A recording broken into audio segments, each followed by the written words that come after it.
Olá, tudo bem? Sexta-feira, 12 de junho, e eu te convido mais uma vez a acompanhar as principais notícias do dia em poucos minutos.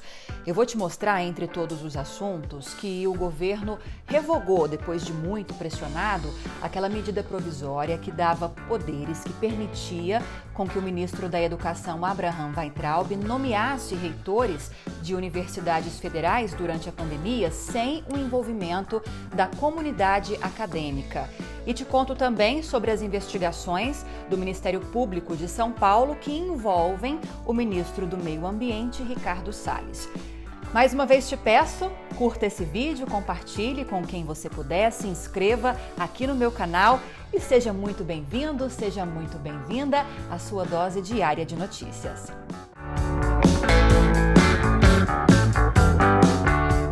Sabia que a velocidade de contágio pelo novo coronavírus no Brasil já está sendo considerada a mais rápida do mundo nas 2 últimas semanas? Segundo o epidemiologista Pedro Alau, que também é reitor da Universidade Federal de Pelotas, o índice de brasileiros com anticorpos para o vírus passou de 1,7% para 2,6% no começo de junho. Nessa sexta-feira, conforme os dados computados pelo consórcio de veículos de imprensa, que foi atualizado no comecinho da tarde, nós já ultrapassamos aqui no país os 809.300 casos confirmados e 41.100 mortes. Ontem, a Comissão Europeia informou, pelo menos, que estrangeiros oriundos de países que não estão conseguindo controlar a pandemia não vão poder entrar nos países europeus quando as fronteiras forem abertas, o que está previsto aí para o dia 1º de julho. Em live ontem, o presidente Jair Bolsonaro voltou a falar que vai vetar a prorrogação do auxílio emergencial se o Congresso aprovar mais 2 parcelas que estejam acima de R$300. O pessoal quer que nós estamos pretendendo aumentar, ou melhor, 2 parcelas houve consenso com a equipe econômica, né? A parcela não seria de 600. A gente não pode gastar mais 100 bilhões de reais. Né? Não tem como. Se fosse possível, gostaria de gastar. E na Câmara, por exemplo, vamos supor que chegue uma proposta de 2 de 300. Só que eu não quiser passar para 400, 500 ou voltar para 600, qual vai ser a decisão minha?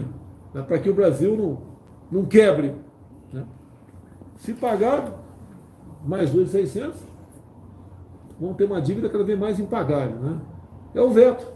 Hoje, o plenário do Supremo Tribunal Federal começou a julgar aquele pedido de retirada do ministro da Educação, Abraham Weintraub, do inquérito das fake news. Esse pedido foi feito pelo ministro da Justiça, André Mendonça.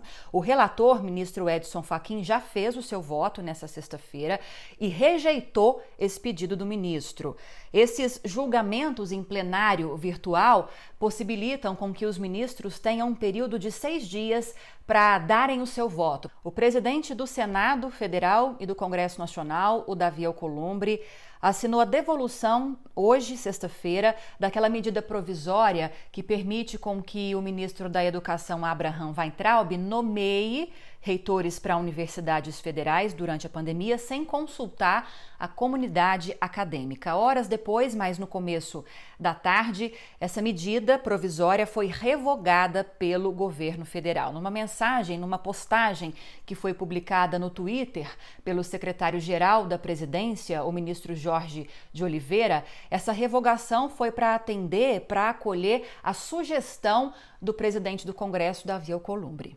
Vou te contar agora sobre 2 investigações que estão acontecendo e envolvem nomes conhecidos no meio político. Primeira, o pagamento de R$31 mil em dinheiro vivo em espécie pelo Carlos Bolsonaro, vereador do Rio de Janeiro, e pelo senador Flávio Bolsonaro, para cobrir um prejuízo junto a uma corretora de investimentos na Bolsa em 2009, é visto pelo Ministério Público do Rio de Janeiro como uma forte evidência ou como uma das evidências de que houve sim, de que existiu o sistema ou o esquema de rachadinha no gabinete do então deputado estadual Flávio Bolsonaro. Essas informações constam em uma matéria publicada hoje no site da Folha de São Paulo.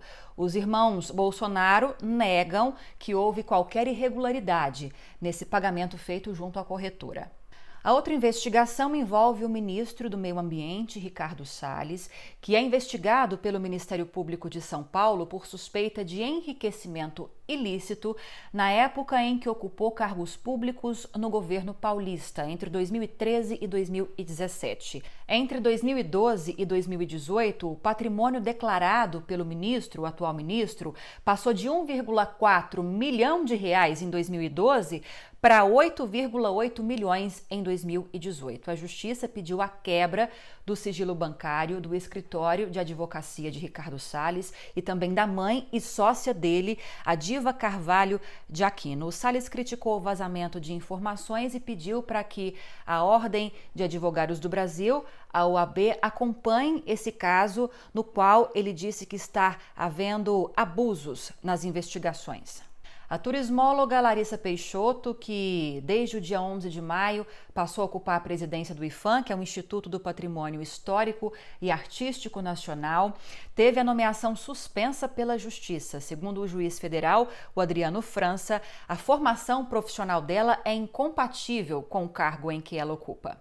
Para fechar o resumo de hoje, mercado financeiro, a exemplo das bolsas dos Estados Unidos, que ontem fecharam em forte queda, a maior queda em pelo menos 3 meses por conta do receio da preocupação com uma segunda onda do novo coronavírus. O Ibovespa, que é o principal índice de desempenho da Bolsa de São Paulo, também fechou com uma queda considerável, só que nessa sexta-feira, uma queda aí de 2%. Já o dólar, que durante a semana teve recuo, nós acompanhamos aqui no Dose de Notícias também.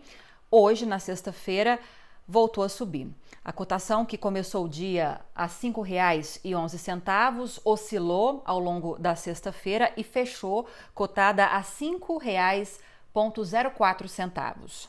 Fim do resumo de hoje, mas antes de me despedir, eu quero te lembrar que esse 12 de junho, além do Dia dos Namorados, marca uma outra data ainda mais importante, que é o Dia Mundial de Combate ao Trabalho Infantil. Por conta disso, ontem, no Rio de Janeiro, uma campanha foi lançada justamente para conscientizar a população contra o trabalho infantil, sobretudo nesse momento de pandemia, de combate ao novo coronavírus.